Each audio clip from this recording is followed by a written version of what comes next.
Have your attention, please? We'll be starting up shortly.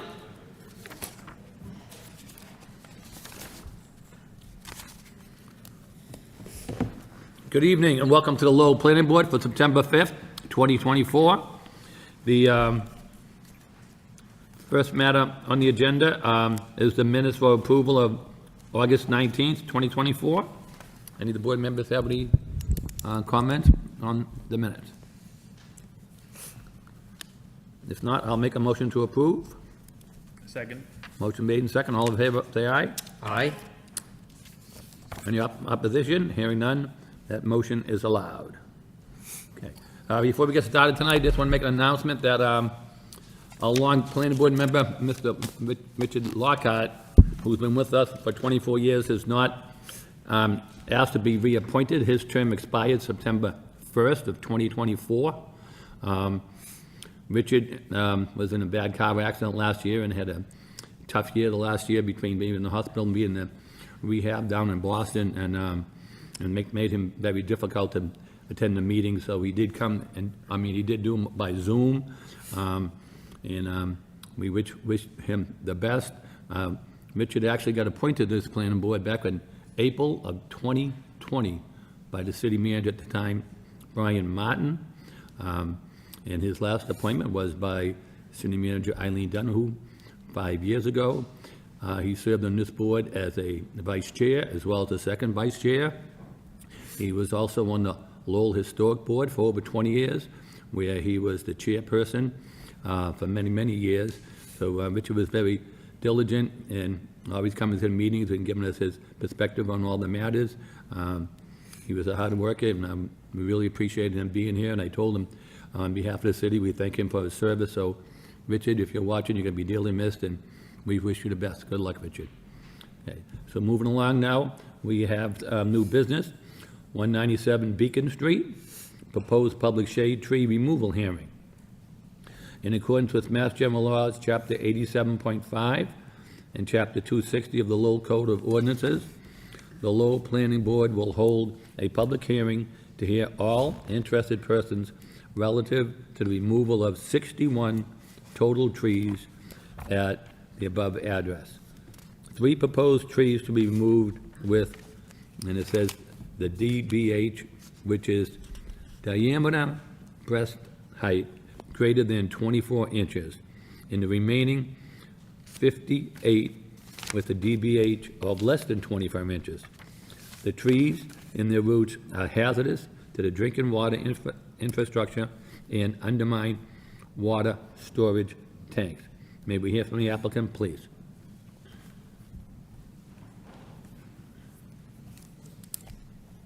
Hi, I'm Stephen Duchesne from the Water Utility. I'm the director there. This has been an ongoing issue for us. We're very concerned about the trees up there breaching the underground storage tanks. We do store 11 million gallons of public drinking water up there. We fill it every night, and we just don't want anything disastrous to happen to that supply. We only have 13 million gallons storage throughout the city, and if we were to lose 11 million gallons, it wouldn't be beneficial to the city. Thank you. Oh, also, something that wasn't part of your package I was able to acquire today was a letter from the tree warden, the DPW commissioner.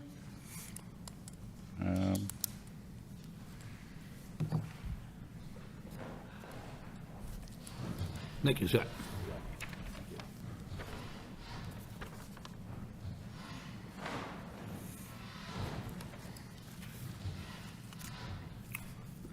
Okay, so we received a letter, Christian Hill Reservoir Tree Removal. Dear Department of Planning and Development, I'm writing to inform you that after review of the proposed project at the Lowell Regional Water Utility at the Christian Hill Reservoir, I am pleased to grant approval on behalf of the Tree Warden's Office.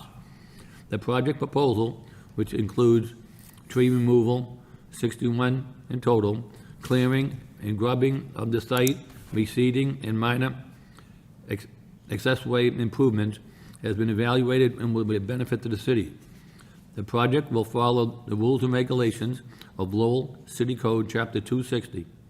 The project will require new planting of 64 trees or payment in lieu of planting. Should planting occur, the Lowell Regional Water Utility will work with the city's sustainable director at the city's urban forest master plan to place new trees in beneficial locations. Key points of approval include large tree roots adjacent to the city of Lowell's underground storage tanks can impact structurally integrity of the tanks and should be removed. The plantings of new trees, which will assist in implementing the City of Lowell Urban Forestry Master Plan. Walkway and access improvements are needed at the site as existing walkways are dilapidated and in need of rear end replacement. At a resident meeting held in 2023, residents that attended were largely in favor of the project. It's signed Paul St. Cyr, Tree Warden, Commissioner of Public Works. Thank you. Anybody else for the applicant want to speak in regard to the tree hearing? Okay, so, I'll open up now at this point. Anybody like to speak in favor of the tree hearing? Please come to the microphone, please, sir, and state your name and address. Thank you. Good evening. My name is James Harrington. I live on Christian Street in Lowell, Massachusetts. I am in favor of this project, but my concern here is, and I don't know if it's for this hearing or some other hearing, of the trees to be replaced. Where will they be placed? I know several years ago when there was an Eagle Scout project being accomplished up on the reservoir, there were trees to be planted as part of this project, and they were originally went across where the stairs are on the 62 hill, what I call the 62 hill, the old hill. That area there is a heavily coasted area in the wintertime. I just want to make sure that when these new trees are being put in, that they don't impact where kids slide up on that reservoir, because it is a big, huge sliding area. Thank you, sir.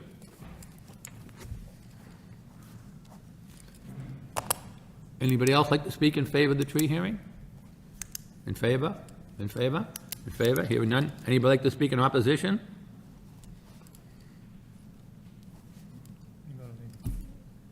Yes, just come to the microphone, please.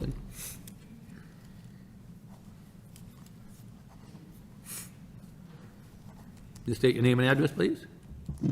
Lisa Morales, I live on Durant Street in Christian Hill. So there's a couple of concerns that I have on the proposed tree removal. It's not very clear which trees are to be removed. Most of the notices are hidden in the trees where there's a lot of bushes around that you can't really get to the notices. Some of the notices are folded. My concern is that not enough people are aware. I just found out yesterday about this, and there were several neighbors that I spoke to today that didn't know about it because they didn't see the notices. And I took some pictures, specifically one that was posted that is like literally folded like this on a tree. Most people, including myself, walk our dogs up there. So we walk on the fence line and go up the main stairs on Beacon Street. There's no notices there. As of yesterday, someone went and put notices up on the two corner posts. They did that yesterday. Those weren't there prior to this. Regarding the trees, if it's something that's a danger or roots are gonna get into a system to damage it, obviously that's understandable. But I did see a tree when I went up there today, and I'm not sure if they're going to be removed or not, but there's a large tree on the corner of, and maybe someone here who's for the project can answer, but it's, sorry, I have it in my notes. I believe it's marked with blue spray paint, which is not very visible. That's coming down? Okay, so the blue paint, it's like a dark blue paint that's really not visible on any of the trees. unless you like go up and close. Usually something that's to be removed is like orange or red, so that people know what's going on. So there is a tree on the corner of Richardson and Christian Street. It's at the very corner. It's nowhere near that where the water is, or where, like, it's, I mean, I pulled up a map on my phone, and I just don't understand why that particular tree would be touched. Another one that seems to be marked is where there's a memorial for coal. That tree also doesn't seem to be disturbing anything. It's like a standalone, you know, not extremely large tree. And there's like a memorial stone bench there for coal, which was a young man who was killed that was a resident of Lowell. I'm not sure if that tree is to be removed, but it doesn't seem to be anywhere near to cause a problem. It doesn't even seem to be a large enough tree where the roots would come out, you know, to go into any sort of water system.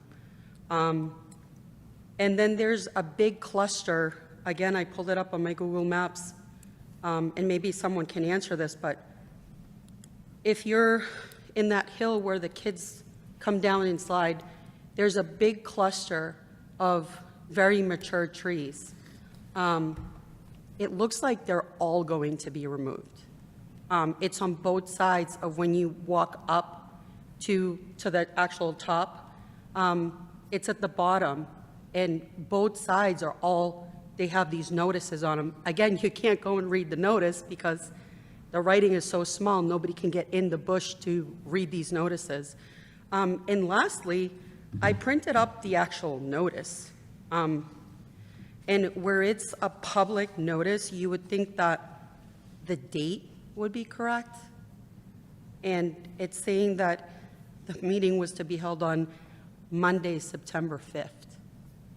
I have the paperwork right here. One of my neighbors actually called me today because he couldn't make it. And I don't know how much truth there is in this. I hope this has nothing to do with it. But he mentioned that there was some talk about projects going on at the reservoir to put some sort of, I don't know, gazebo and some other things. I hope that this has nothing to do with that.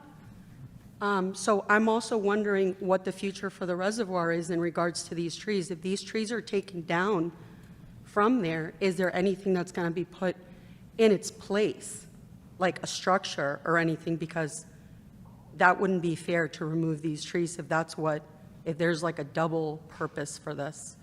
But I mean, just the notice itself being wrong for the date, my neighbor that asked me if I was coming tonight, he said, I thought it was on Monday.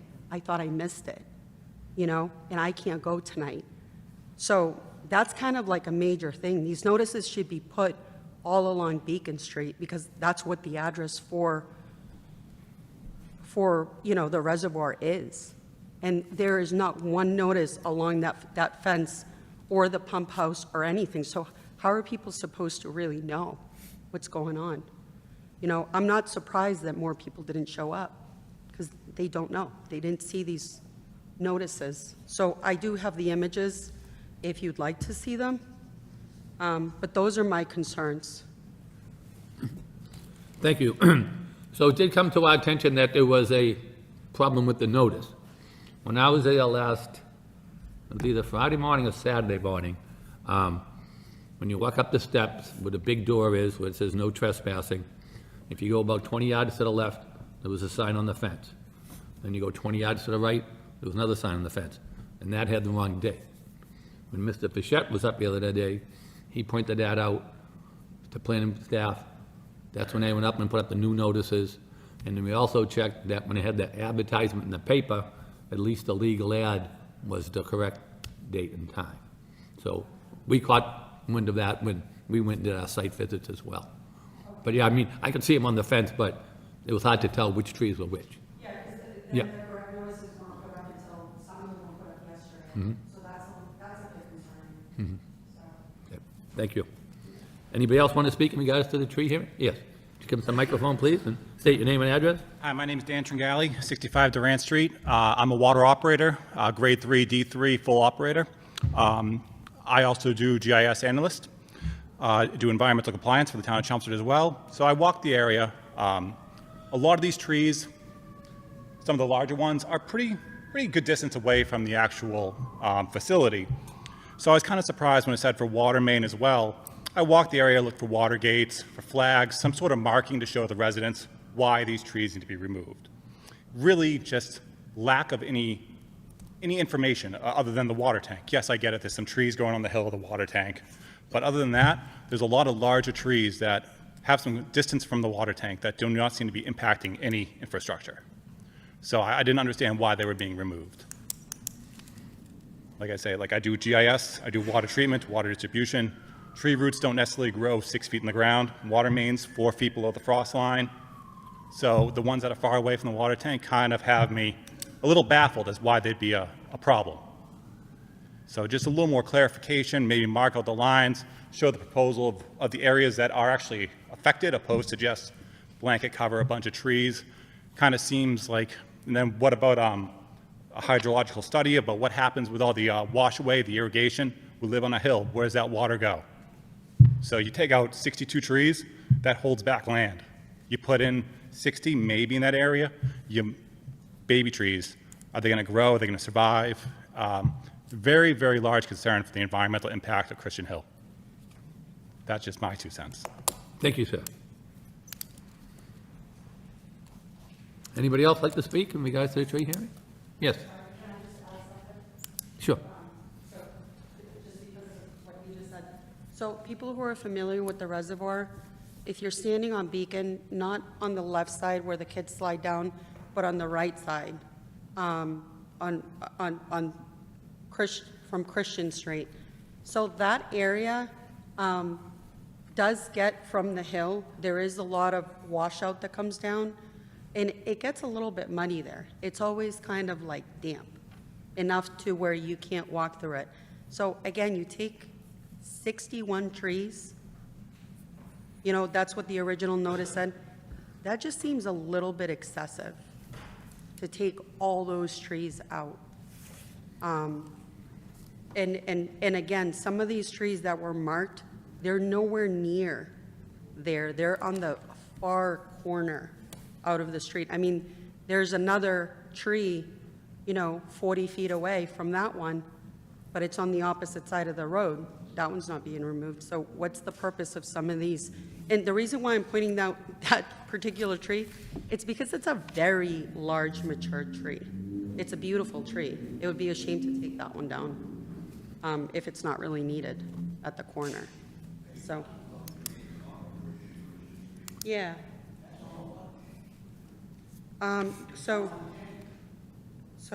No, hold on.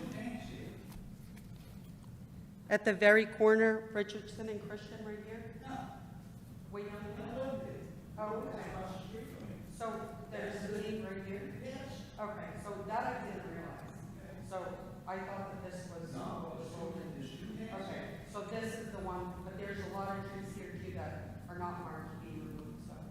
On that map. Yep. Available on the city website. Yep, List the number of trees and where they're located. okay, okay. And as far as I know right now, any tree along Beacon Street, Reservoir Street, and Apple Ridge Street isn't being touched.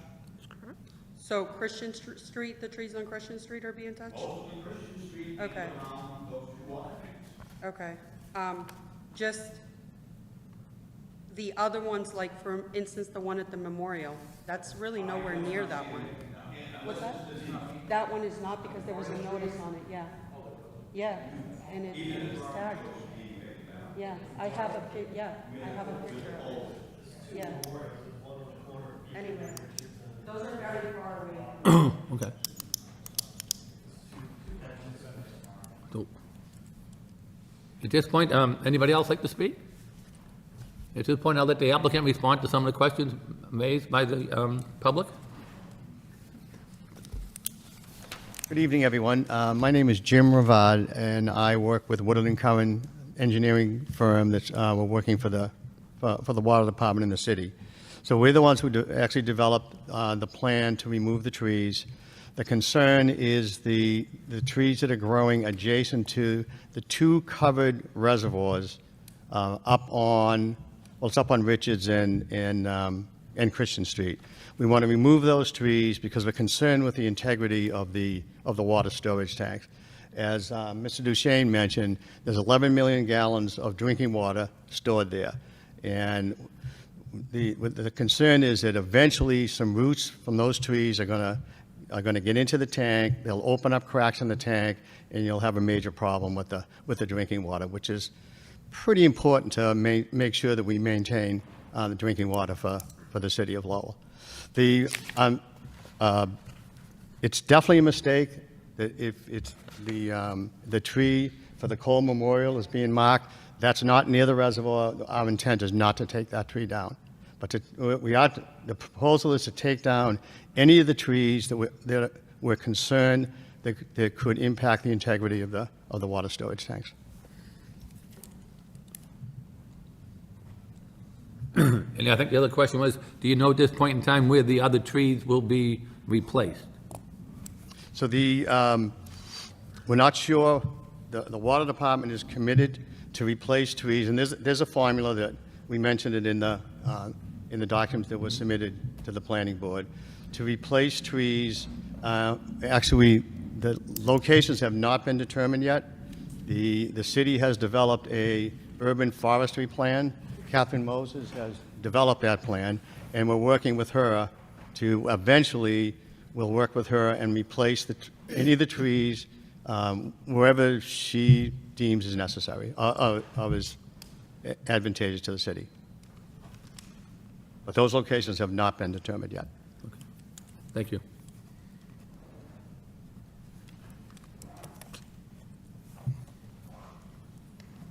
At this point in time, I'll turn it over to see if the board members have any questions. Mr. Chairman, if I may, because now I'm just a little concerned because I have the picture of it's a cluster of trees by that Coles Memorial. And within that cluster, one tree was marked. It didn't seem to distinguish itself amongst all the other trees, so I couldn't figure out why that tree was marked.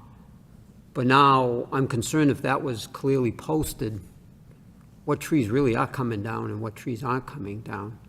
I mean, I took pictures of it, and several pictures, because I thought it was curious why that particular tree. It looked healthy. Why aren't all the others marked? So, and I walked the site, so the ones up on the hill, clearly I think the stairs would be probably safer if that was cleared, and but what was supposed to be marked and not marked.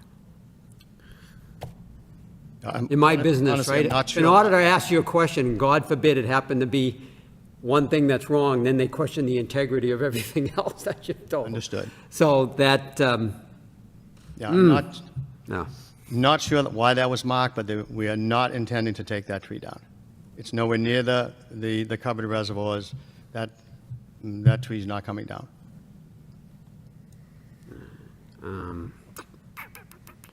I mean, we're not in a position to debate what trees are appropriate as determined by the engineers. I would imagine the tree warden has commented on this. I understand the purpose, but I am concerned with now some trees that concerns me. So I guess, that tree was clearly marked. And I know from the posting, Fran, if you could just for clarification, even for anybody listening to this, the legal notice, as the chairman said in the paper, was correct. I mean, we're from the city's perspective, we're fine with how this was posted. I mean, recognizing Yes. that there was an error. Yes, yep. And even in cases where there have been minor errors to notices, courts have found that if there's a contact, if the purpose is very clear, and if like one element is slightly off, that people have the resources to reach out to us for clarification if there is any confusion. So given that it was the day of the week but not the date, and also that the legal ad was correct, we feel that we are compliant with the notice requirements. Okay, all right. And I did feel comfortable speaking with you that we were all set with that. Yeah, I wish you'd almost told me that that tree was intentionally marked. Now, I apologize, yeah, no, understand. Not even I sure why it was understand. marked. Yeah, no, you didn't post it, now you're standing before us. Mm-hmm. So I understand that. All right, I mean, it really is a beautiful resource for the city. For what it's worth, in 1977 and 1978, I used to jog around this reservoir 3 times a week. There was someone that worked in the Lowell school system that lived right there on Beacon Street, and somebody else, my godfather actually was a bodybuilder, and we used to pick me up, and we used to jog 3 times a week around that reservoir. So I've seen it change a lot over the years, but it's such a beautiful, passive, open space. It is. And certainly want to make sure, the gentleman's point about the sledding, that, and I'm assuming, again, because you're coordinating this with the city, that is going to be taken into consideration as far as the passive use of that area as well. So I'll pass it on. Other board members, I had questions about that based on the explanation for removing the trees, why that tree was marked. And then why only that tree out of a cluster of trees? Didn't make any sense to me. So there's good reason why it didn't make sense. Okay. All right, thank you. Thank you, Mr. Chair. Caleb, any questions, comments? So I'm not as familiar with the area, but I refer more to the map. So like I just want to identify the trees that we're talking about on Christian Street and Richard Street. Is that tree number 28 or some other ones if we refer to the map? I will have to look.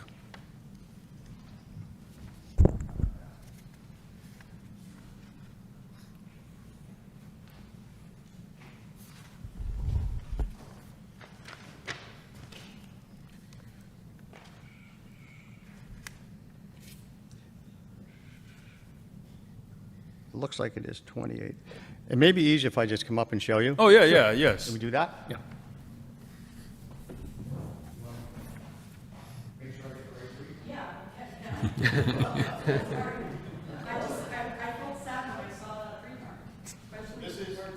This is Richard Street, this is Christian Street.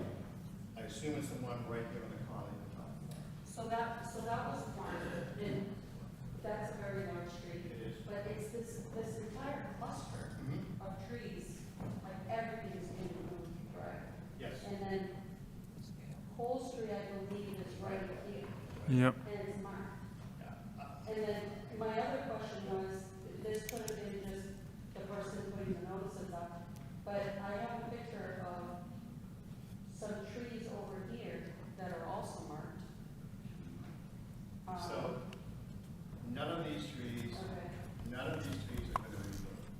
The only trees are going to be removed, these are the 2 underground storage tanks that store drinking water for the city. So it's just trees that are around these 2 tanks. The Cole Memorial is not close enough, I'm not concerned about that. I honestly don't know why it was marked, I will find out, but I'm not sure. These trees, all along Richard Street, are not going to be removed. All of these trees are not going to be removed.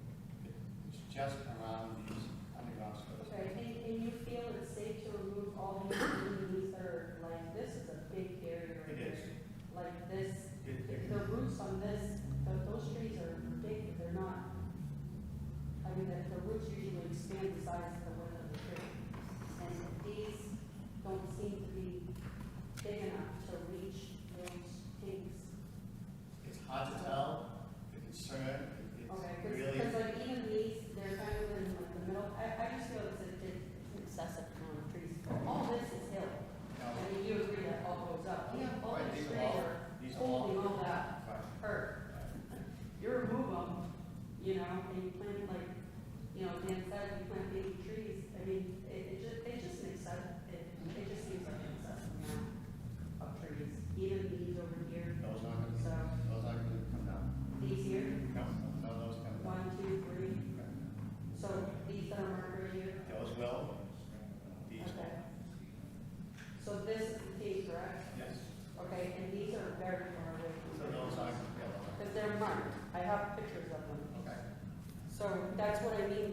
make it more clear as to which ones are being removed, because they're even marked right here. And that is a huge area. It seems very far away from that. It, like, you have 1, 2, 3, 4 that are marked to be removed. Thank you. See the 1, 2, 3? They're marked right there. And I have pictures of them, and you can see the distance, even in the pictures. I mean, it just seems that someone needs to go and revise which trees are actually going to be removed, because they just don't seem, they're healthy trees. Oh, they're all healthy trees. That's right. But these particular ones, these are nowhere near. Can I speak on those? I'm not sure why they were marked on the field, but those, we're not intending to take any of those down on the flat Okay. ground, so it's anything that's close to these slopes. Okay, so on the flat, you have these marked on the map as being removed, Okay. correct? I'm not sure. Okay. So this is on the flat, and there's no, There's a reason. oh, okay. One of those trees almost killed a kid sliding down the hill several years ago. The kid was hospitalized in Boston for like 2 months. Okay, kids can't slide down that way. They do all the time. And it slides.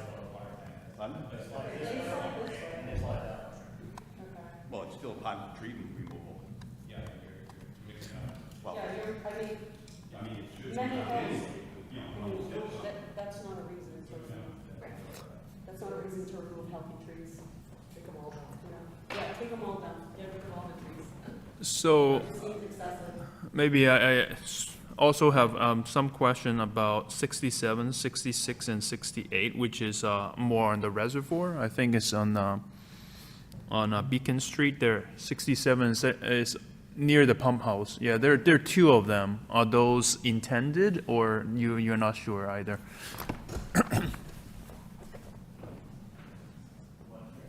Yes. So we are going to clear out the tree, all of these trees along here are inside the fence of the reservoir. So most of those are not very big trees. Okay. But we are going to clear all of those out. So there are a couple of good-sized trees there. The intent of marking those was the water department is committed to replacing those trees because they're about 6 inches diameter. So those 3 are intended? Yes. Okay. Okay. Thank you. So I think for me, I think as Liz, right?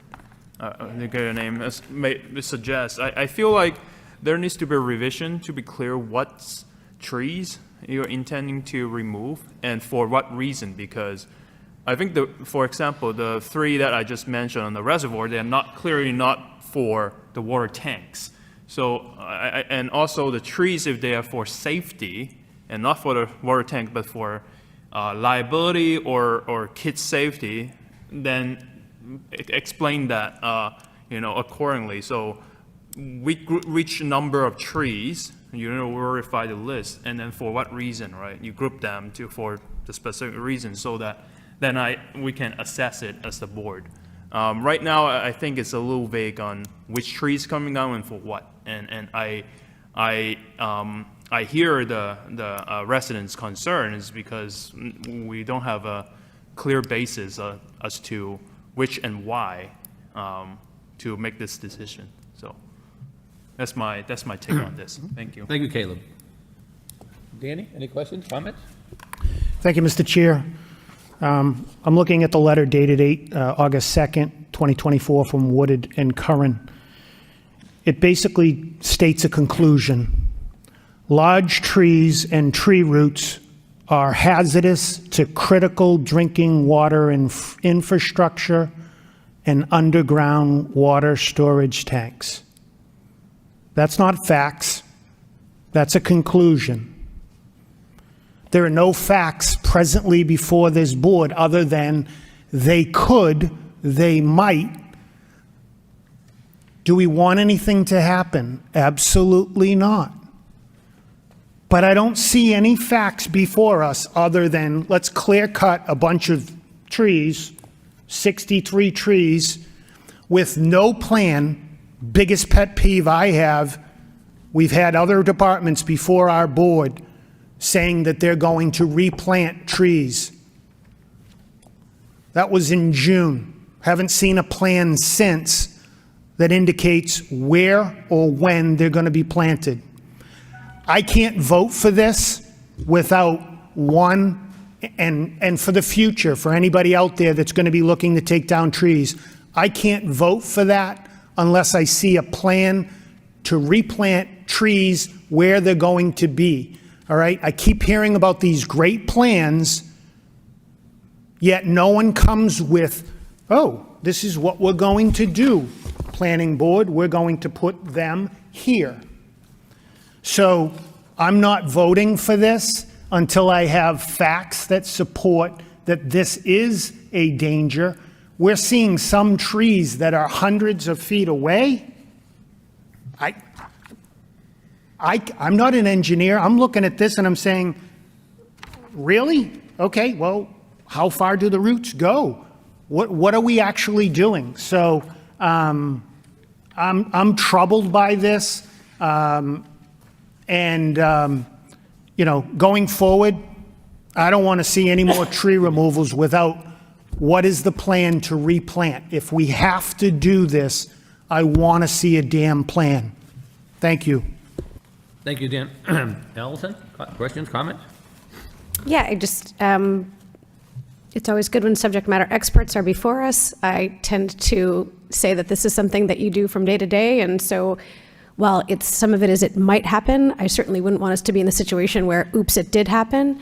One thing that I would just say is measure twice, cut once. It seems perhaps there was some sort of miscommunication and perhaps re-looking based on what we heard from a couple of the folks that some don't make sense, and perhaps one was erroneously marked, lost in translation perhaps between the person that had the spray paint, whatever, and the plan. So to sort of relook to make sure that the ones that are being cut down are what was intended from the onset with the plans. Thank you.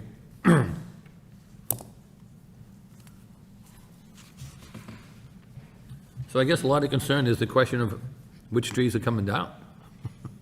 So I understand the reasoning for the trees to come down, but I think it's important that we know which ones they are, where we have some that are marked in blue and some that aren't, but some are coming down and some aren't, so it's not really clear as to which ones are coming down. And it would be a good idea to see if any are going to be replanted at this site, or are they just going to be planted throughout the city. So those are a couple of concerns I have. So, I mean, suggestion-wise, could the trees be marked appropriately some other way, and we put it over for a different date, and that way people know exactly what trees are going in? If some are marked in blue, can we put a notice that they're going to be marked in red, and then if they have to be spray painted in red or orange, so we know exactly, so we won't be comparing blue ones and red ones, and then people know exactly what trees are coming down. Because I think, as of now, a lot of the board members have indicated they don't know what trees are coming down. So that's kind of vote on which trees are coming down when you don't even know which trees are coming down. Usually, we know exactly which trees they are. I mean, you go up there and you look at the site, it's difficult to find out which of the 61 trees. Usually, we don't have this many of them. Usually, we have anywhere from 5 to 6 at the most. Sometimes we've seen 12. Sometimes it's 1 or 2, which are very clearly, easily marked, and there's the sign posted right on them. With this, it is difficult to figure out exactly what trees are coming down and why some are marked in blue and some aren't. So, Mr. Chairman, can I ask a timeline question based on your comments? Is there something that's imminent? I mean, I know these things can take time, so I just want to make sure that we're not prolonging anything that we're all going to be really sad about. No, no, we can come back and clarify, answer any questions you have. I mean, the trees don't have to come down in the next month itself, so that's not an issue. That's not. So if we continue, you have suggestions on how you would mark the ones differently that would know exactly which ones they are then? We will mark them so that it'll be very clear which trees are going to be coming down. Okay, I mean, by a sign or by red markers, like the confusion I think today was some of them marked in blue, so I think that kind of threw a lot of people off. somebody wants to pick a color, we'll mark them whatever color you want. Yeah, I think orange mean, is, safety black and orange red? is the, yeah, Okay. like a bright Then- orange, like just like when they do the dig safe stuff. Bright orange. Right orange? Right orange. So we did have an arborist go and look at all the trees. I know that he may have marked some. The instructions were to mark trees over 6 inches in diameter, because those are the ones that have to be replaced. So some of the trees may be marked, and we're not intending to take them down. I'm just speculating, but I'm guessing what happened. So we'll come back, we can mark the trees that we really feel should come down, and then people can go look at that, and I guess we can come back to the plan. And may I ask, is it possible to add a sign to the pump house side so that a visitor coming by will be able to see it even when they are not near the grove or the water tank? I'm sorry? Add another notice on the pump house side, like where the main Yes. entrance is, so that people are aware. So Fran, where are we looking on scheduled out for what we have available and what we don't going forward? So, I mean, how much time would you need to mark all the trees anyways? A month? Yeah, it shouldn't take very long at all Okay. to mark all the trees. When is the next?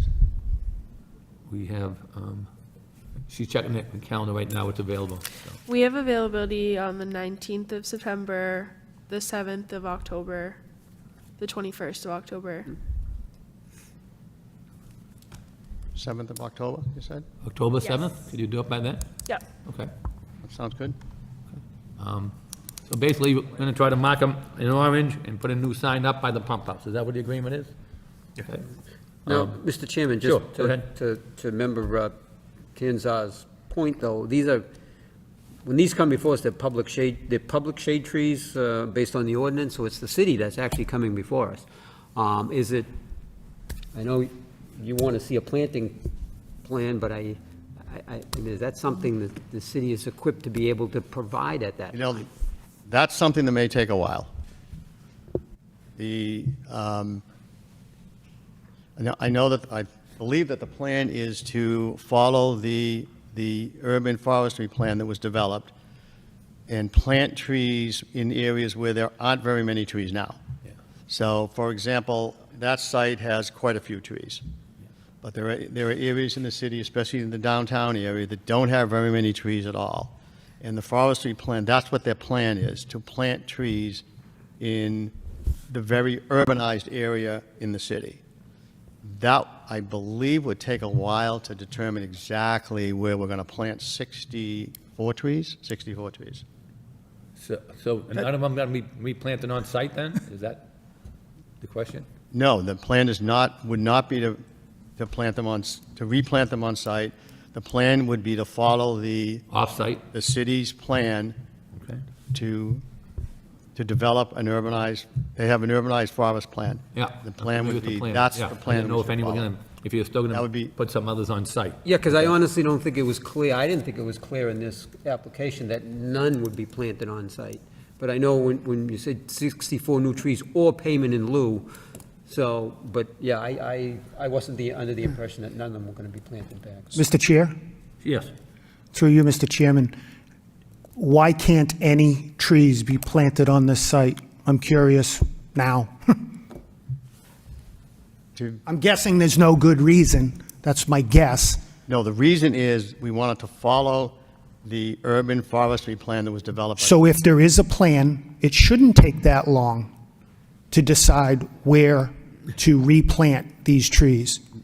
The plan shows areas in very congested, urbanized areas in the city, and you can't just go put trees in. Now, we could plant the trees on the site, that would be very easy. There's plenty of room, we could easily plant 61 trees on that site. But the intent was to follow the plan that's been developed by the city. Oh, I'm sorry, yes. I thought I would add a little bit of context to this. My name is Catherine Moses. I'm the Sustainability Director for the City of Lowell. And I think the intent with looking at replanting is to make sure that as we're doing projects, and particularly when we're doing projects to protect our infrastructure, we want to take a broader view of what we'd like to do as a city. I led the effort to create an urban forest master plan, and that master plan used analysis of existing tree cover, where our vulnerable populations are, where we have urban heat islands, and where our environmental justice communities are. As part of the master plan, we're going to be planting tens of thousands of trees between now and 2050 to try and increase the tree equity across the city. I think the reason that we don't have specific locations, we do have specific prioritized locations within that master plan of areas that are low in tree canopy right now, places where there are urban heat islands, places where we have vulnerable populations. And so as we were looking at this project, we were thinking there would be an opportunity to kickstart that effort through the replanting and the reservoir. As far as specific right tree, right place, specific locations, that might take a little bit of time just to assess if there's existing infrastructure and that it won't interfere in those priority places, that there aren't other things that are going on that might impact what we're looking at in terms of replanting. I believe that the tree ordinance allows for the replanting to happen within a year of when you're looking to discuss it. And so we think that we can work out those logistics and have a more specific, there are specific types of prioritized species that are identified based on the current and predicted future climate hazards that are a part of that. And we're also looking to leverage additional grant funding to help us kind of refine that a little bit more. But I thought that might add the broader context for what we were trying to do here, if that makes sense. I'd be happy to take any questions about any of that.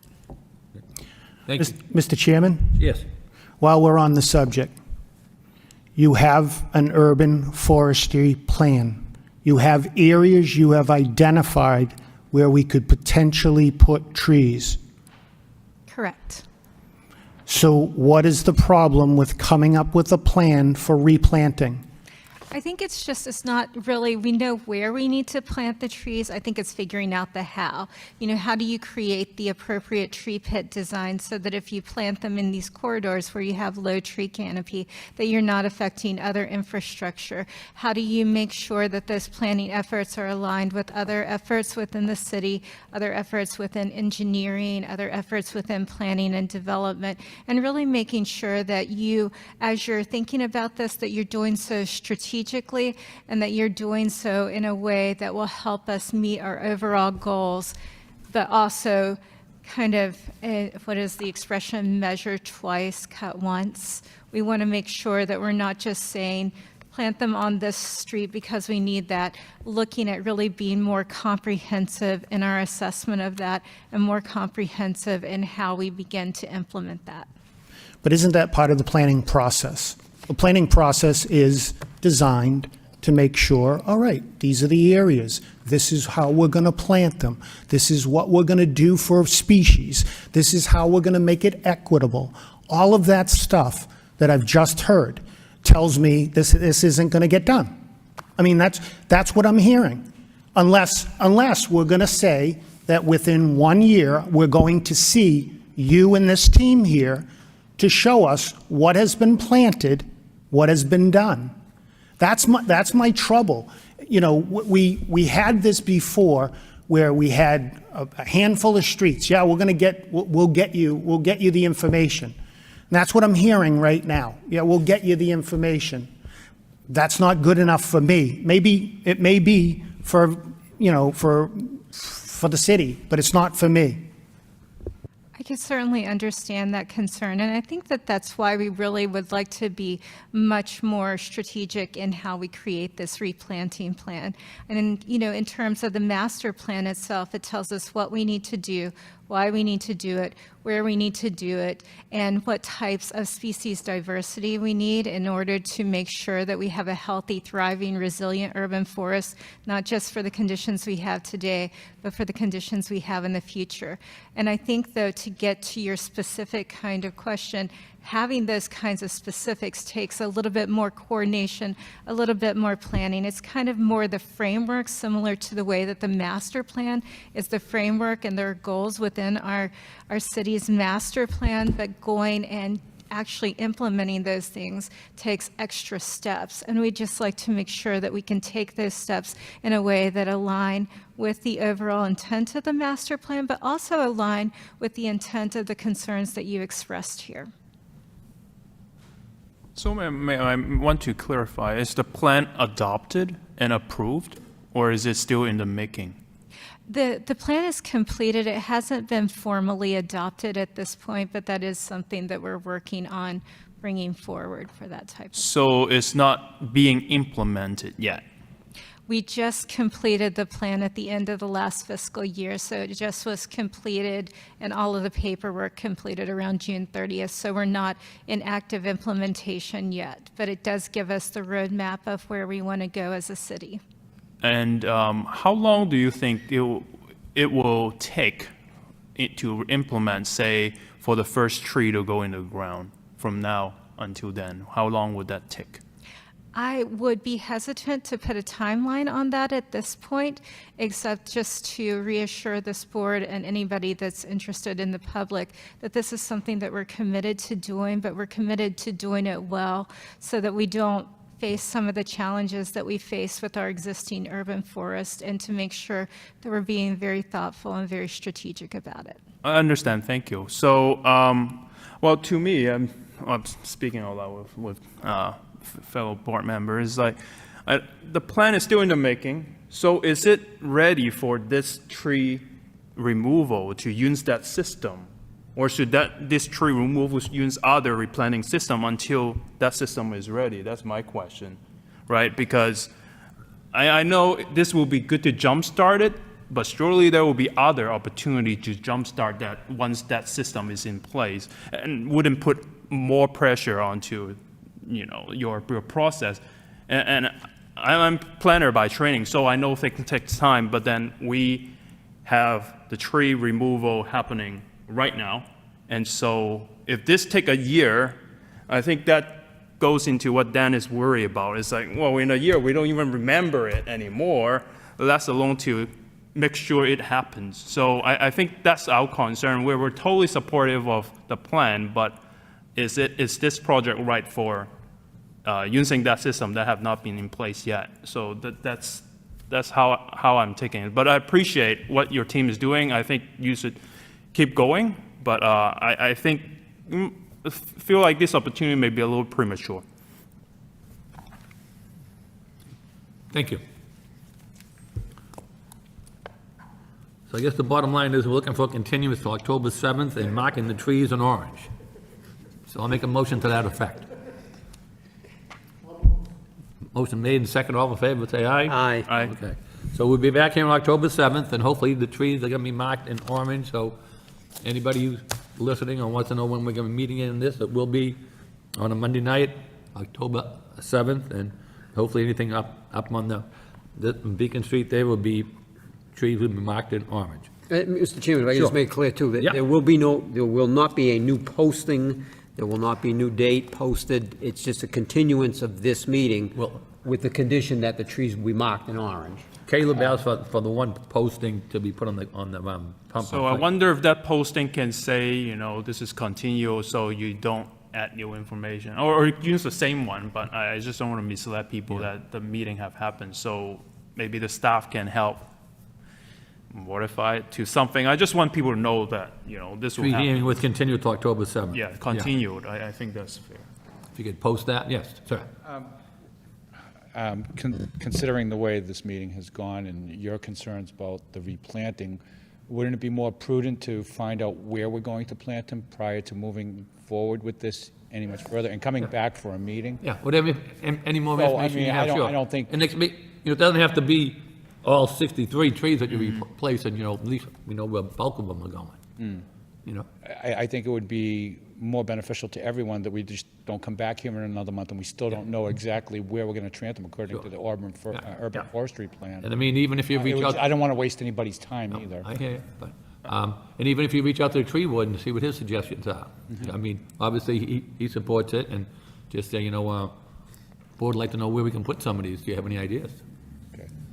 So should we put this on hold until we can get together and find exactly where we're going to be planting these plants so that we can resubmit and have another meeting on this instead of just coming back in October? We marked the trees we want to remove, but we still don't know where we're going to plant them because we're still waiting to see what would be best for the city. And, My take is, canopies. you don't have to do 100% all of them, Right. know exactly where, but we need a plan. We need a Like, plan. Not like So you don't need a plan, like, No, okay, no, we're putting I don't trees need over the- on Broadway. We don't need the urban forestry plan. That is a great plan going forward. And I Sure. think Caleb said it well. I was just pissy about it. And truly, I was. I mean, my problem is I like to be able to hold people accountable. Sure. And so I appreciate what you're saying, but if we have, hey, listen, this is what we're trying to do. This is where we're going to try to put 10 trees. We're going to try to put them here. This is, it may not line exactly with the urban forestry plan, but I think within a month, you guys should be able to come up with some great ideas as to where some of this should be done. Okay. All right? All right, so we're going to continue this till October 7th? Please. Meeting? All right, great, thank you. Okay. Thank you very much, everybody. Thank you. So that motion was allowed, so we'll be back on October 7th, and the trees they come down and be orange. Okay, so that matter continue October. Moving on with the agenda, we got 4 Tamarack Street, which is a definitive subdivision approval. John Cox has applied to the planning board on behalf of Martin Burke for the approval of a definitive subdivision plan that includes the extension of Tamarack Street by approximately 140 and construction of a single-family dwelling at the above address. The site is located in traditional neighborhood, single-family zoning district and requires planning board approval under Lowell's subdivision of Lowell land regulations. May we hear from the applicant, please? Mr. Chairman, before you begin testimony on this, I will be recusing myself on this application. Okay.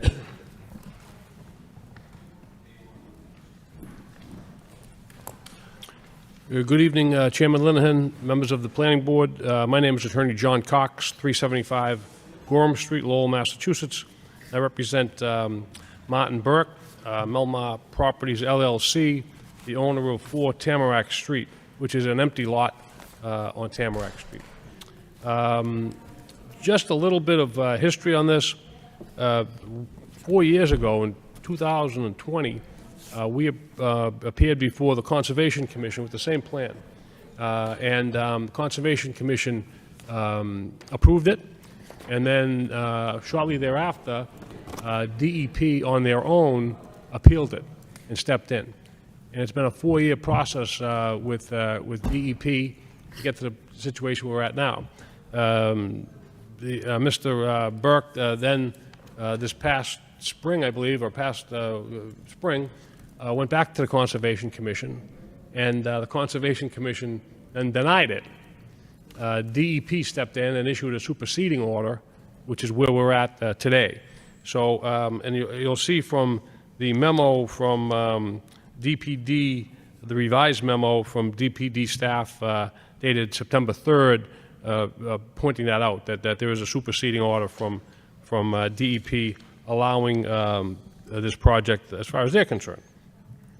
So there's a little bit of history here, and it's been a long road.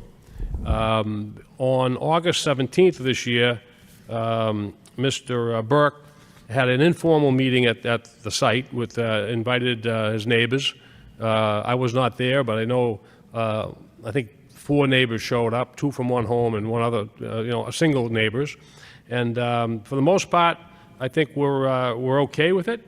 They were concerned with some trees, a tree in particular that somebody wanted down, and I think it is down now, and 2 other trees that people wanted up, shade trees that will stay up. So what we're requesting is approval from the Planning Board for, as the Chairman stated, The definitive subdivision plan includes extension of Tamarack Street by approximately 140 feet, construction of a single-family dwelling at 4 Tamarack Street. As I said, this is an empty lot. It's over 7,000 square feet, and the proposed home would be about 2,700 square feet. It's totally empty right now. We are also requesting that to get the frontage, we would extend Tamarack Street at Mr. Burke's costs to about 140 feet, and the street will be built to city standards, and we will need to go before the city council for the council to accept basically the new street, the extended street. We will replace an existing 1-inch water line with a 4-inch water line and extend that an additional 75 feet. We will install an upgraded sewer line, which will both be a benefit to the neighborhood. We're going to install a new fire hydrant as shown on the plan. There's snow storage as shown on the plan. As I said, they'll be planting 3 new shade trees. We will be asking for a waiver for the curbing and sidewalk. There is no sidewalk there now. But there is a catch basin existing, and the road is engineered to flow into that basin. As you see from comments from that, again, go back to that September 3rd memo from DPD, there were comments from had not received any comments from the fire department as of that point. We did receive comments from the fire department. They were concerned with the turnaround and the ability to get a vehicle in there and turn it around. Both myself and I also, Ian, the engineer, is here with me, and he can talk about the engineering things in a minute. But we met with Deputy Chief Crabtree yesterday afternoon and submitted a new plan, which he has approved as of today. So the fire department has signed off on it. They're good with this with the proposal that Ian came up with. And there's also comments from stormwater and with regards to sewer. Both of those matters have been addressed in a memo sent on September 5th, sent from Ian, which I hope you all have, dated September 5th.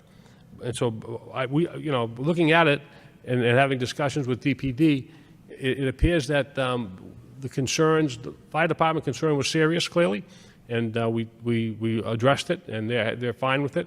And I think the other concerns were less, I would say less important, I guess, but we've dealt with those as well. So I don't think there are any outstanding issues on this matter. I think it would be a positive thing for the city. Clearly, it's a 7,000 square foot lot that garners no tax revenue at the moment. This would be a single family home, a small home, 2,700 square feet. Clearly, the city needs housing, so it would add to the housing stock. It would add, again, extended sewer and water, a new hydrant. So there will be benefits, obviously, to that neighborhood. Ian's here to answer any questions you may have on the engineering of it, but we hope that this matter could be approved. Thank you very much. Thank you.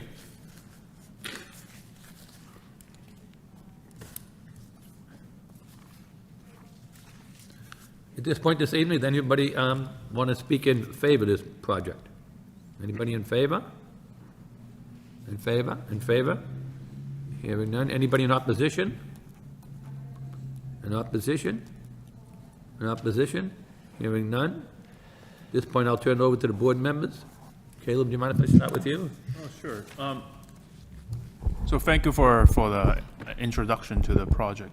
So I just want to verify what the staff is on the staff comments regarding DEP, because I know there seems like the appeal and then so the latest status, as I'm hearing from you, I just want to verify that, is that DEP have a superseding order approving this project and overriding the Concom denial, right? Is that, I'm interpreting it? Kind of funny, because, again, the first time we went to conservation, they approved it, and then DEP stepped in. Yep. And then the engineers were dealing with DEP for 4 years, almost 4 years. And then DEP, the engineers finally said, okay, DEP, they agreed, so now it came back to conservation, and they denied it. And then they took it back to DEP, and DEP sided with the project and issued a superseding order. Isn't that right, Francesca? Do I have that correct? Yes, that's correct. Basically, just for more context, the first time it was proposed, it was a normal house with an underground chamber where flood water would be stored. Right. The commission approved it, and DP was like, no, Right. these underground storage tanks can fail, and so this is not okay. So then they discussed it and agreed that the house could be built on stilts and that would meet Mass DEP's standards. But then when it was brought back to the commission, for whatever reason, the commission thought like the stilts were a problem, the displacement of floodwater from the stilts, but Mass DEP had said during the ongoing conversations over the course of 4 years, like, stilts are totally fine. That's what we do when a house is built in a flood zone. So the commission denied it, maybe being a bit conservative because they had been appealed previously, but then DP issued the superseding order saying, yes, stilts are fine, and that is the final superseding order. That is the final approval from conservation. Because that's when you were here before us several years Last ago. time. Yeah, several, yeah. I mean, we came before us, and with that condition, you withdrew it at that point in time to figure out what was going to happen going forward. Yeah, we have withdrawn, Right. correct. Yes, Mr. Chairman. So the, oh, sorry. No. Yeah, so the, let's see how do you name it? So the rain garden today is not the same rain garden before, that has been revised. Because on staff comments, they say that the, in comment number 1, at comments number 1, it says at the end, the proposed underground vaults and rain garden did not meet Mass DEP standards for floodplain mitigation. So I'm assuming since that's together with the underground vault, that is a different design. So because your current design also have a rain garden, I just wonder whether that had been changed, and Mass DEP is okay with what is on this plan right now. So my name is Ian Ainsley. I'm the engineer for Meister-Brem. The underground vaults have been removed entirely. That was really the crux of the issue. We were putting in a structure that would be enclosed basement, which would be taking away flood storage, and DEP did not want vaults underground that would be restricted, and you're kind of getting into technical stuff, but the vaults, they weren't going to allow it. The rain garden was not really the issue. It was the vault portion. So the rain garden is very similar to what was on the plan before, and that rain garden was on the plan when DEP approved it this time. I see. And it seems like the rain garden have also feed into the drains, roof drains? Yeah, Okay. and that's for stormwater. That's not for flood storage, so that's just, for rainwater coming down. Got it. Just curious, so on stilts, and I noticed, I mean, I think of as like those on like Palm Island or something like, but high enough you can park your car underneath. I see that you're not parking your car underneath the house, so how much taller is the It's going to be 4 feet. Okay. And that's set by the flood elevation. So we have to elevate the first floor above the flood elevation. So the flood elevation is elevation 104, and the ground is 100, so you need 4 feet. There's talk that there's preliminary maps in the works that may potentially reduce that to 2.5 feet. Mm-hmm. I don't know when that's going to happen, but we can't use that until it's on the books and final. So right now we have 4 feet. Okay, I see. So the house obviously will not have a basement, so Correct. the first floor will be whatever that elevation is, Yep. and then build out from there. You'll have a porch steps going up to the first floor. Okay, thank you. Yep. So, well, thanks for clearing that out. Certainly, quite a ride, right? with the permitting. So hopefully it won't be the case here. And so, I think, let's see. And I think we want to, maybe, no other members will pick on, will focus maybe on other things. So for fire chief, so I don't think we received the latest round of updates. So the last I see is that they say is not enough turning radius, right? So what happened was, I was on the phone with Fran today. When we got this memo this afternoon. Oh, okay. That came from the applicant. Then Fran sent out a notice, and I said, Fran, I didn't understand the notice. She said on the email, and correct me if I'm wrong here, is that Deputy Chief Crabtree allowed it as adjusted to this new regulations that they are willing to do. I see. Which was, let me just, Yeah, because I have the revision 4, so I don't know if that's after revision 4 or this. That is revision 4. Oh, okay. We just filed that today. so this was a 20-foot by 70-foot turnabout is provided to accommodate with the International Fire Code. This turnaround will allow a fire apparatus to perform a 3-point turn and exit Tamarack Street, driving forward rather than in reverse. The proposed house is moved roughly 20 feet closer to the rear line in order to accommodate the turnaround, and that was satisfactory to Deputy Chief Crabtree? Yes, and that's the What we current plan received, that you Fran, have. today, So- right, in an email, so the fire department has okayed that? Yeah. So the truck will pull up and then back, and then so they can turn around? Correct. Okay. Yes. Yeah, I mean, yeah, because that was a concern, obviously, reading the notes earlier, and then we received this today. Yeah. And, well, I will leave it to other members to address our issue. Thank you. Thank you, Caleb. Danny? Thanks, Mr. Chair. I saw that we got the approval from the fire department. There was some comments that were sent along to DPD on the sewer. I don't understand them, Fran. It sounds technical. It says the proposed manhole should be replaced with a cleanout, and the connection should be made into the existing sewer main rather than the existing manhole. Don't understand it, but I assume you do, so could you explain? I don't understand it either. Oh, all right. Ian probably. Okay, Ian does. Yes. All right. Was that memo, was that from today or? That was from today, yes. Okay, I'm not sure I have that. I have, It came in this afternoon. okay. Sure, yep. Let's see. Sure. Is that the one dated today, Dan? Yeah. Yeah. Is that from Ian? Wait, yeah. Well, It's to DPD. oh, yeah. So my understanding is you can imagine sewer infrastructure under the ground. You have a main pipe that all of the individual buildings tie into. And all of those individual pipes coming from those buildings are called services. And I think what he's saying here is because we're attaching one house into the sewer system, it shouldn't be extended as a main. It should be extended as its own private service for that house rather than public sewer infrastructure. So it's actually less sewer infrastructure. It's smaller. It's, it's less cost and, it's less infrastructure for the city. If that's what they want, that's fine with us. We can certainly do that. I don't think it's a big change to the plan. The pipe would go from an 8-inch to a 6-inch pipe and would come in. We were really offering to build a main, but if they don't want it, we're I like the main. I like the main idea, but I don't know anything about sewer, so it's probably smarter Plus the is other way. downhill.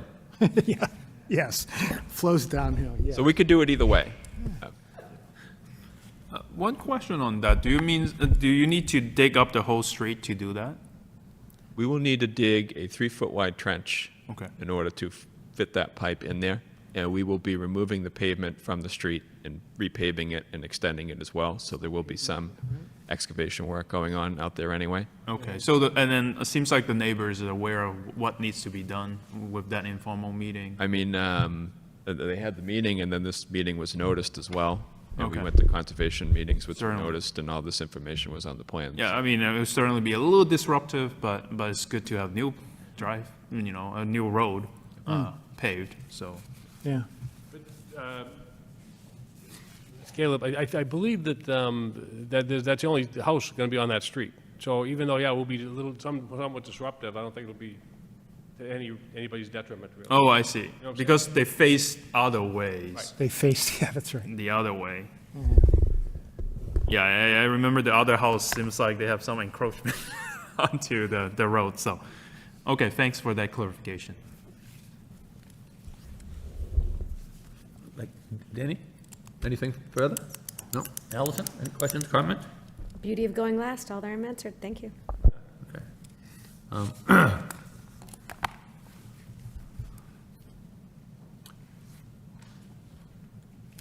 So obviously, as indicated earlier, I was glad to see that with the sign off from the fire department, because obviously, under any site plan, we always go to the recommendation of the fire department. It comes down to the basic health, safety, welfare of any site plan.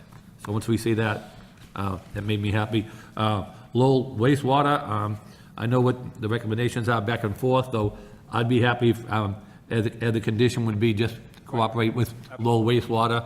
You guys can work out whether it's going to be the main or the smaller one, and if that's satisfactory, I don't have a problem with that. Obviously, the other things that are brought up by the memo is that you need city council to adopt it as the public way once everything is up to snuff. Yeah, you have to put up a bond for the road work, which goes through DPW commissioner. And let's see. The question, of the curbing on the sidewalk, if there's none existing, I don't have a problem with that. Usually if we have, most of the time, if we have an existing way, we only go with one sidewalk anyways. And usually if we have any type of curbing there, the engineer always comes back and tells us they want the vertical granite, which we never saw any comments this time from engineering. Where every time they have a road, they always tell us, has to be vertical granite, has to be. The bituminous just gets wiped out.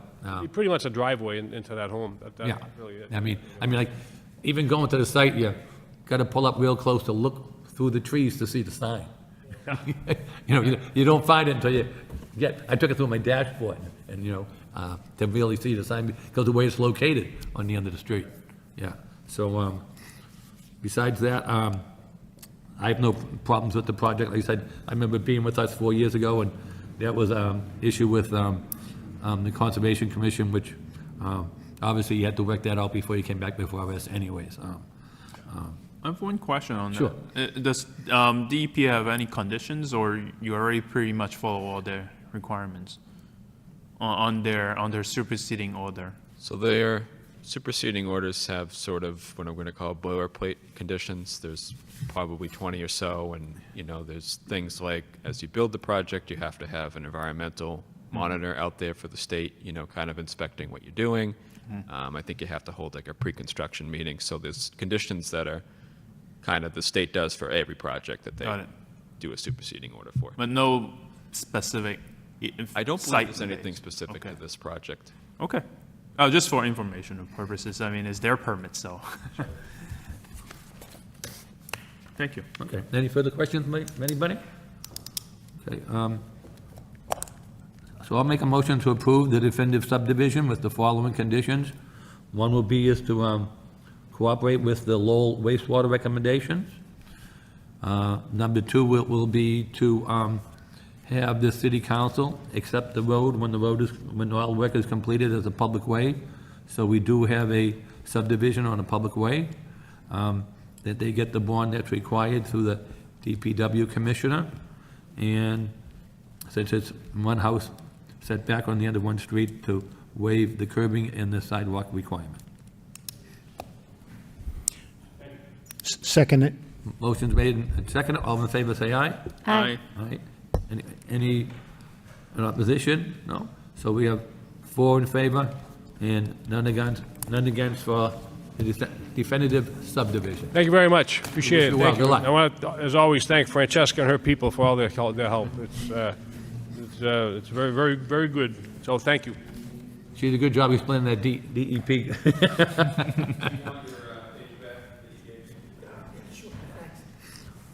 He needs more paper on that desk.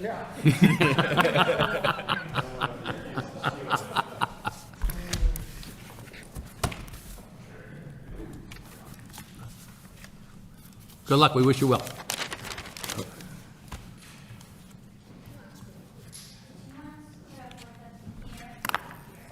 I think that up here would be nice. I think the previous group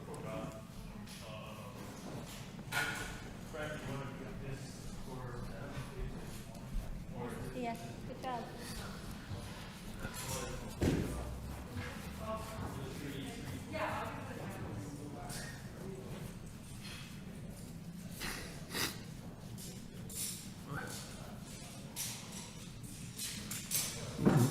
Caleb, mark that in orange, will you? And we'll put it up at the reservoir.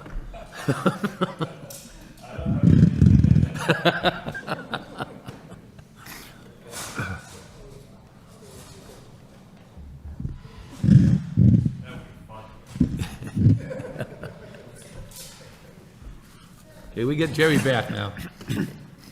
Is he coming back? There he is. Who said he left? Jerry, don't worry.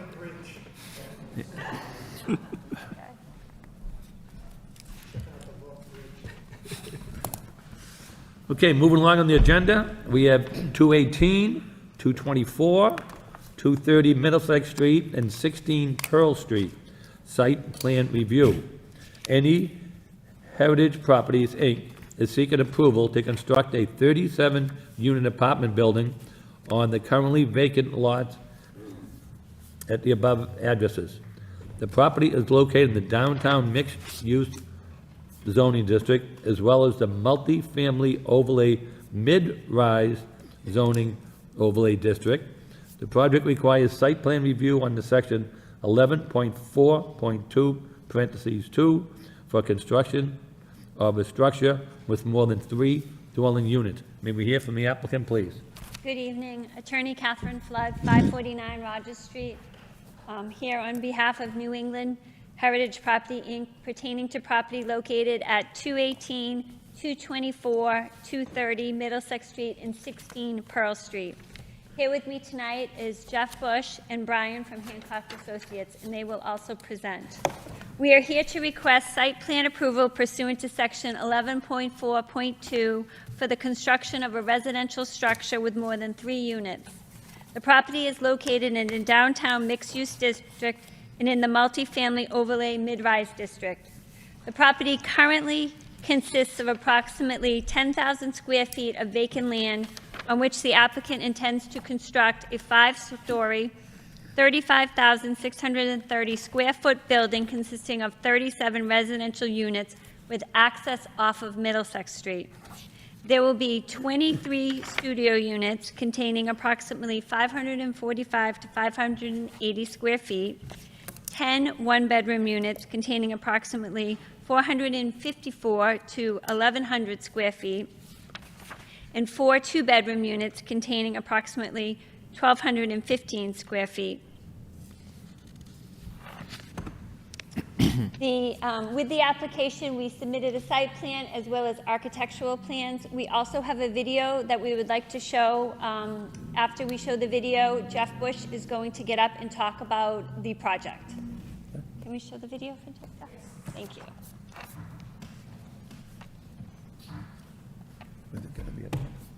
It's going to be, Okay. right here. Get it on the screen.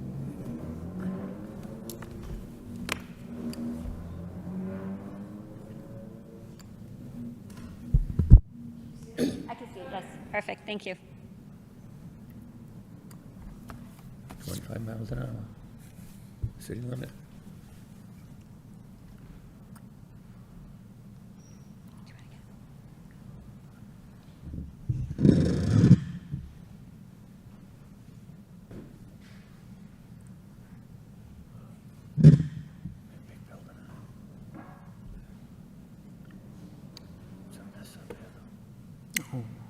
I was going to see the back of it.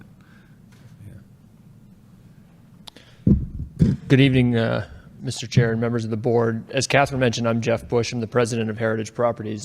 Proud to be before the board tonight to talk about this project. Thank you for the opportunity. As Catherine mentioned, this is a 37-unit project that we've contemplated here on 218 Middlesex Street. As she mentions, it's 4 adjacent parcels on Middlesex and Pearl that, are one combined development. And I just want to go through a couple of the kind of highlights pertaining to the site plan review and how we've addressed this site and some of the, typical concerns. So the first would be the building. Because of the new MBTA Communities Act and the MFOM, the multifamily mid-rise overlay, we meet all of the dimensional requirements set out in those, so we do not seek any variances from the Zoning Board of Appeals. Second, because we are in a historic district, we've worked with the Historic Board Administrator, Steve Stoll, and have a hearing scheduled for this upcoming Monday night, the 9th, with the Historic Board seeking their approval as well. So that's an ongoing conversation that's been occurring, and Steve has weighed in significantly on the design of this project. From a parking and loading standpoint, as Catherine mentioned, this is in that same MFOM zone, which does not require, it actually sets a maximum number of parking spaces on the site, and so we have no on-site parking contemplated. This parcel is located within 500 feet of a public and private garage that both have adequate capacity, and so we intend that residents will park their vehicles in those garages. We don't have any loading areas or anything else as well. And from a traffic and circulation standpoint, pedestrian traffic, the main entrance to the building is contemplated to be on Middlesex Street itself. You'll see that there's a trash enclosure in the back of the building on the Spring and Pearl Street corner, effectively, that will be enclosed to screen that from the public view as well. From a safety standpoint, there will be a number of lighting that was highlighted by the planning department in their comments, both on this brick wall that fronts on Middlesex Street, as well as along the perimeter of the building and the rear and service entrances as well. Landscape and screening. So this site is unique in that we have the opportunity, as the planning department highlighted, to create 2 residential patios in the back of the building. If you're looking at that plan there, it's the bottom right corner of the site as it abuts an adjacent parcel. So those will also be screened with a roughly 8-foot fence to provide some visual buffer for our residents and the abutting neighbors behind. And then also some patio, not really patio, some walkway space with landscaping, planting boxes on the Middlesex Street side between the back of the sidewalk and the building facade. We think that's a big amenity, both for the city. It creates visual intrigue, it creates green in an area that doesn't have a lot of it, and creates a buffer for our residents, particularly those living on the first floor, so that they're not, right on Middlesex Street, so to speak. From a utility standpoint, the intent is for this building to be all electric, which complies with the city's goal of doing so going forward. Snow removal, I know, is a concern, so that the plan here is that any snow that can be stored on site will, and if it needs to be removed in heavy snow occurrences, we'll do so without issue. And finally, stormwater management. I'll let Brian Gaudreau speak to that more in detail, because that's definitely above my pay grade. But we have met with the Lowell Regional Stormwater Department and had productive conversations and don't anticipate any issues. So, Brian. Thank you, Jeff. For the record, Brian Gaudreau with Hancock Associates. So with respect to stormwater, we knew it was going to be challenging to be able to manage, treat, and recharge stormwater on the site, just given the nature that it is residential infill property. So we're surrounded basically by roads and buildings on all sides. When we met with Lowell Regional Wastewater back in July, we went over the city's requirements, which is generally speaking a 1-inch retention for any of the properties that are serviced by combined sanitary and stormwater. So there's combined sewer and stormwater out in the street. We looked at areas on the site where we could put some underground storage to provide volume. And that area is located kind of in the back alley portion of this property. So behind the building where the trash is located, underneath that, we're proposing storm tech chambers. So there's a series of 6 chambers there. The roof will be conveyed to that underground system, as well as the entire kind of paved impervious area behind the building. So all that trash area is pitched towards a catch basin.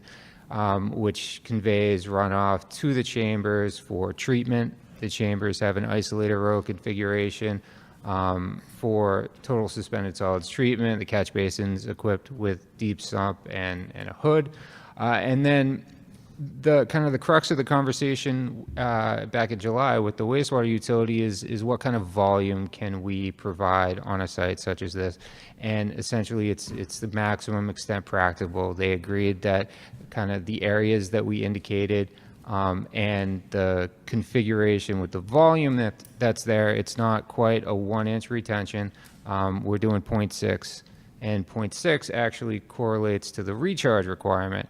So Massachusetts Stormwater Handbook grades or dictates how much recharge volume is required based on underlying soils and ground cover type.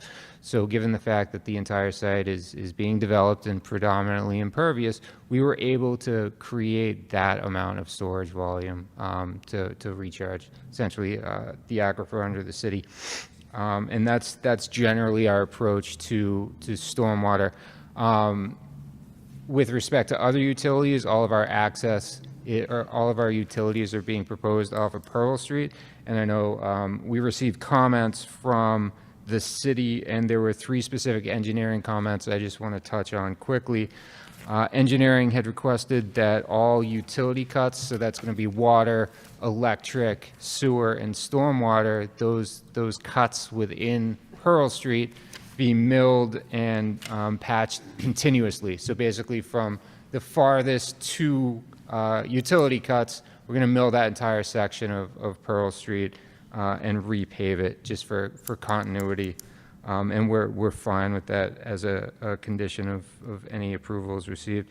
The second comment that engineering had was with respect to the wastewater and sewer line in Pearl, that it was of adequate size and capacity for the project. We had that conversation with Lowell Regional Wastewater when we were talking about stormwater, and they have no concerns with capacity or the size of the project tying into Pearl Street.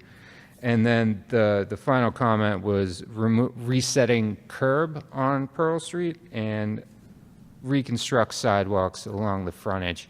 And given the fact that we're basically building, back a sidewalk all the way around the property, we're going to be disturbing those sidewalks regardless. So we would certainly welcome that as a condition of any approvals to repair and replace sidewalks. And then with that, I think, Jeff, you were going to touch on a couple others. Thank you, Brian. So the other main point that was brought up in the comments from various departments within the city was from the traffic engineer. They had requested we do a traffic demand management report, which we did through TEC. That's been submitted. I believe you have copies of that, and the traffic engineer was satisfied with that. Her only other comment was that when you look at the floor plans for the first floor in, that is the southeast side of the building, it shows an amenity / bike storage room. That is not intended to be a combined use, and her comment was that that would not be ideal if it was. That was just at this point in the planning. We've identified that there will be internal bike storage that will be secure and weather tight, and there will also likely be some square footage remaining available for an amenity space for the tenants. That's generally where they'll be located, but as she notes, they will not be a combined use, if that makes sense. So we've received that comment. We agree with it. We have no objection. And I believe that touches on most of the comments we've received from the city departments. Happy to take any questions as you see fit. Thank you.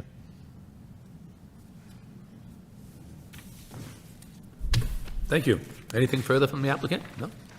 Okay. At this point in time, I'll turn it over to the public. Anybody this evening want to speak in favor of this project? Anybody in favor? In favor? Hearing none? In opposition? In opposition? In opposition? Hearing none. At this time, we'll turn it over to board members. Mr. Chairman, if I may? Yes. It's my understanding that you have been working with Steve Stoll and his to come up with the design that we're looking at right here, because I'm hoping it doesn't go through any major changes with the historic place. I think that looks, I think that this design looks really good at this point. Fits into the existing structures that are there. It's going to clean up a spot that is in desperate need of seeing some use, not to mention the tax dollars that will be received from the building versus the vacant lot that's sitting there right now. I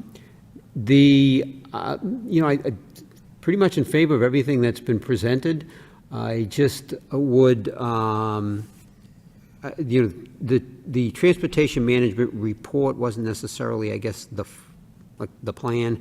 I know it was suggested to add a few elements to that, so certainly would be looking for that as well. My understanding is you're going to have somebody on site as well, is that correct? So that's correct. So our operation is largely based within the city of Lowell. Our office is a few blocks away from here, so we will have somebody who is dedicated to this site. They will not be exclusively dedicated to this site, but they will be available for any resident move-ins, any resident relation issues, as well as we'll have somebody from our maintenance staff available 24/7 for any maintenance issues. So one of the conditions I think that you're referencing is this idea of a transportation coordinator. And right. That would be our staff person who, does all the resident orientations, move-ins, all of that, to make sure that people are aware of transportation options other than vehicular transport. Right, because the idea was, it's like planning documents in the city. We create them and then we put them on a shelf. So the idea would have somebody that would be actively promoting the suggestions that are within the transportation management plan and making, the information available to. That's correct. To tenants. Oh, okay. And then you said the bike storage and that's separate, so that's fine. Yeah, no, I'm fine. This is what the overlay district was meant to cover, based on your distance to the Gallagher terminal, based on the distance to additional city parking garages, and there is some off-street parking there as well. So again, I'm in favor of the project as presented, so thank you, Mr. Chairman. Jerry, just to follow up with that, I did speak with Steve Stoll yesterday, because usually we would speak to Mr. Lockhart and get his input, but he said they were coming before them, and he was very excited about the plan. He said he was working closely with them, and he thought it was, in his opinion, he said he thought it was a good plan, so he was looking for a favorable result when he go before him next week. So. Well, it meets all the, everything we suggest, because it is a large facade, but you have the bump outs, you have the visual, at the street level, you have the brick, Yep. right? So it gives it that more connected feeling at the street level, and then you don't have that massive wall because you've got, so I mean, it's everything we've talked about for 20 years. So you've incorporated in there. So again, I applaud you for that. Thank you. Caleb?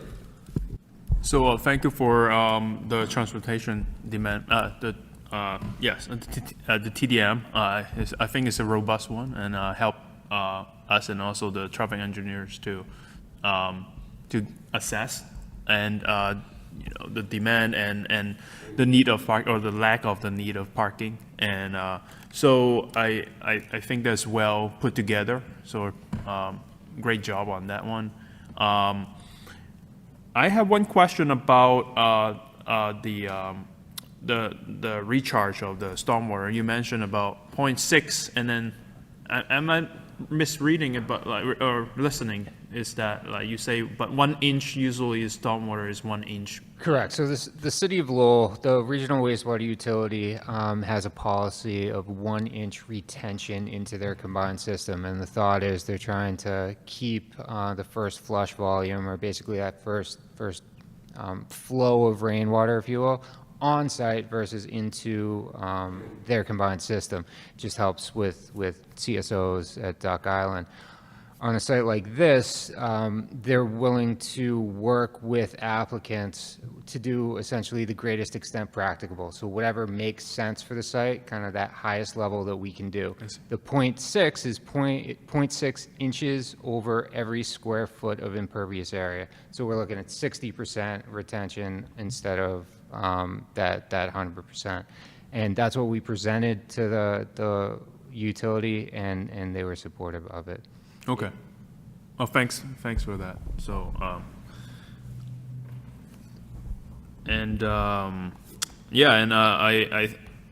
I concur with fellow member mentioning that, you know, you meet all the dimensional requirements, so, I mean, it's quite what the master plan envision, the zoning change envision on this site, so I'm supportive of the project. Thank you, Caleb. Danny? Thank you, Mr. Chairman. I'd like to thank the proponent and their attorney for coming, investing in Lowell. This is a crazy district where you don't have to have any parking, but there is a lot of parking in and around the area, especially with some of the garages, both public and private. Really do appreciate the investment. Just curious, is this going to be owner-occupied, rental? What's the plan for this? So these are intended to be market rate rental units. Okay. Yep. All right. Just once again, I when I went to see the property, I'm like, there's nothing here. And it'll definitely help clean up that area. And I do appreciate the investment in that area in particular. It's a tough area, so it's appreciated. Thank you, Danny. Allison, any question? Echo my colleagues, it looks great. My one quick question, I'm sorry if I missed this. The trash in the back, how is that enclosed? So on the site plan, there's shown to be an enclosure that runs from the abutting parcel to the southeast. I got that much faster this time. Along Spring Street and then jogging towards the building along Middlesex Street. So that enclosure will have a gate. So the intent is that the trash receptacles will be rolled out onto the corner of the lot when they need to be picked up. And then the enclosure includes a man door from the rear of the building so that residents can come out from the back of the building directly into that enclosure so that there's no concern about safety that time. Okay. Yeah. Thank you. Thank you. I did like the fact that you picked up on the shadow renderings that are required for the board for the multifamily overlay mid-rise zoning overlay district. Because when we had our first one, they didn't put the shadow renderings in. I'm like, well, it says, you know, you must. There's quite a few. Yeah, so we had them come back with the shadow rendering, like, and we're still like exploring, like, what do we do with them? But at least you gave them to us. I mean, well, we looked at them last time, the last project we had, which was a nice one right down past City Hall, right down the street here. And then we're looking at the shadow rendering, like, okay, now that we have them, what do we do? But yeah, it said we have to get them, so it was good to see that you complied with that. Jerry caught it the last time, and but yeah, so you looked at them and like, okay. But it's nice to see that you complied with the statute with the new request for the shadow renderings. But besides that, yeah, I think it's a nice project. I mean, when you drive by there and you look at it, you know, that's all vacant property, and it's a tough area in the city that's been trying to be developed, and I think that will definitely add to it for sure. And, you know, like, as Jerry mentioned, the facade of the building looks good. And like I said, Steve said you've been working with him, and usually, you know, the historic board, you know what they're looking for. And usually whatever they recommend usually comes out pretty nice looking. So I'm in favor of the project as well. May I add, like, I think I looked at a shadow analysis, and I mean, I think we're still developing the expertise we're using now, but I think I look out for, is it, you know, covering any sensitive area, particularly, I mean, for this site is less sensitive because all the other buildings are comparable in massing, but whether you block the sunlight for a certain property or a street or park, right, for how long, right, and then. Like open space in some yards or something? Yeah. So I don't think there's that many, sensitive properties around here, so that's at least is the conceptual way of using it. Yeah. So thank you. So site plan, so this, we need one vote for the site plan. Mr. Chairman. Sure. I'll make a motion to approve the application for the site plan with the following condition, that the applicant continue to work with Lowell Regional Wastewater Utility, finalize the stormwater drainage on the site, and that the applicant, as commented here by the engineering department, that all utilities cuts shall be milled and paved in one continuous patch, show the limits of the milling and the paving on the site plan. Also, it was put in here as a suggestion, but to incorporate into the transportation demand management plan, the welcome packet for new residents should include Merrimack Valley Regional Transit Authority route and schedule information, and provide information on how to obtain garage parking pass card with downtown residents, discount at the Edward Early Junior Garage. And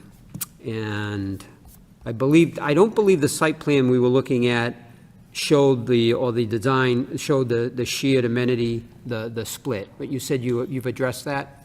That's correct, yeah. So I would just put that as a condition, because we don't actually have it before us. Sure. So that has, that they're no longer a shared amenity. Sorry, could you clarify that last one, Jerry? Yeah, so, that the applicant, shall have dedicated, bike storage, space, available. I think that addresses that. Yep. I think that's fair, yep. That's the comment there that came under There- traffic engineering for the TDM plan? Sure. Yeah. She had two comments, and that's the second one Jerry's mentioning, yeah. Okay, and that would be my conditions, Mr. Chairman. May I suggest, I know you probably mentioned it, but I know the city engineer also asked to reset the curb and then construct new concrete sidewalks along the length of the property. Is that your Just to plan? clarify, that's along the length of Pearl Street. That's where the utilities are, so we're happy to Okay. to repave or reset the. I don't think engineering is going to give you a choice on that one. Anyway. Yeah, exactly, right. Okay. So we don't quite need to Yeah. put it into a condition then. Snow storage offsite. Sure, yeah, Yeah. absolutely, we can add that. So, Yep. So that'll be amended as a condition, Mr. Sure, Bichette? absolutely, Okay. yep. yeah, so, remove snow Storage off-site if necessary. as necessary, yep. So we have a motion on the floor with condition. Motion made and second. All in favor, say aye. Aye. Chair votes yes. Any opposition? Hearing none. The motion carries 4 in favor and none against. Good luck. We wish you well. Thank you all.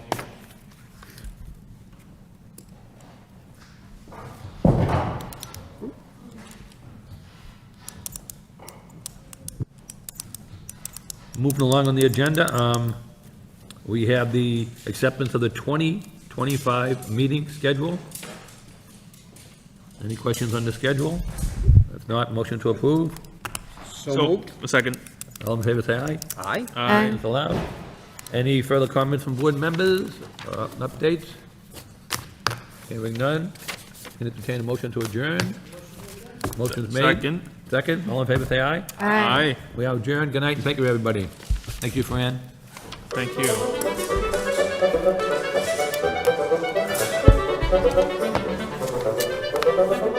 Fran, I might go up and visit Richard. If I do, I'll stop by, maybe pick up his